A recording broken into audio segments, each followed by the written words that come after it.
Coming at you from a state of, are these people serious? I'm Annalise. I'm Senya. The state legislature is in session in Arizona. We've got issues.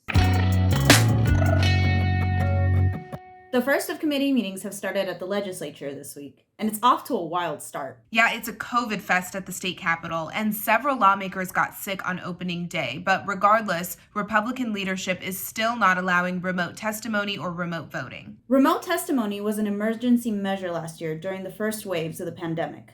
But, of course, if it's good for democracy, the conservatives at the legislature are going to strike it down. So who showed up to give testimony? Well, the committee hearings were flooded with people with far-right views who were repeating the big lie openly. They were welcomed with open arms by none other than chief conspiracy theorist Kelly Townsend. We can still make our voices heard from home using the Request to Speak system. You can learn more at fuerte.org/RTS.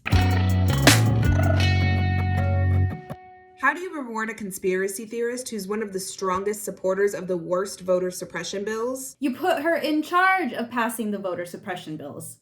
It's no exaggeration that some state lawmakers want to end your right to vote. It's early in the legislative session, but we're already hearing lawmakers say they want to go back to 1958 style voting. The days of poll taxes, literacy tests, and armed white nationalists intimidating people at the polls. Republicans, your racism is showing. 2020 was a banner year for turnout and ballot accessibility. But it wouldn't be the Arizona state legislature if they didn't try to make voting harder. We still have time to stop these bills, but some of the brilliant ideas coming from conservatives are to ban drop-off boxes, end mail-in ballots, and charge poll workers with crimes if they make a mistake. And let's be clear, Arizona is still one of the best states for voting by mail. It's been safe, secure, and working for decades. Arizona has been a leader for safe and accessible mail-in voting, and we will fight to keep it that way. Join us. Sign the Democracy Pledge at the link in our bio. Kids shouldn't have to worry about bullies on the playground or at the state house, but it's Arizona, and in 2022, people elected to represent us are discriminating against LGBTQ kids. They want to ban books that allow LGBTQ kids to see themselves. Ban books, like in the movies? Yep, I wish I was kidding. They want to ban books that have any mention of homosexuality, sexual conduct, and even classics like Great Gatsby, Handmaid's Tale, and Of Mice and Men. What about Romeo and Juliet? Yes, even Romeo and Juliet. To make things worse, lawmakers debated bills that specifically target trans kids. Imagine being outed to your parents by your teachers. And imagine being a teacher who wants to be a safe, trusted adult for their students and being forced by law to out them and put them in a potentially unsafe situation. That's what one bill would do. Growing up is hard enough. We should be making it easier for all kids to feel included and accepted, not harder. And it's clear that the people introducing these bills are trying to distract from finding solutions to real problems our families are facing. And they don't care that it's coming at the cost of bullying kids in our community. We know this can be tough, so if you need someone to reach out to, visit the Trevor Project.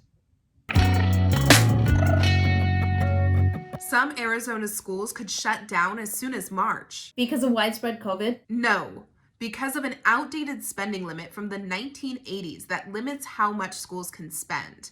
And if it's not fixed, schools could be shuttered and teachers could be laid off. The money has already been given to the schools, but the spending cap makes it so they can't use it. And this only affects public schools because charter schools didn't exist in the 80s. So it's like having a piggy bank that you just can't open. Come on, conservatives, you can vote. By a supermajority. To open the piggy bank for our kids and teachers. But they're refusing to do it. They'd rather play political games with our kids' futures instead of just supporting our public schools and paying teachers. Aren't these the same people who were just fighting to keep kids in school for all the wrong reasons? Yeah, but now they are fine with closing the schools as long as it benefits their long-term goal of privatizing education. How much more can Arizona students and teachers take?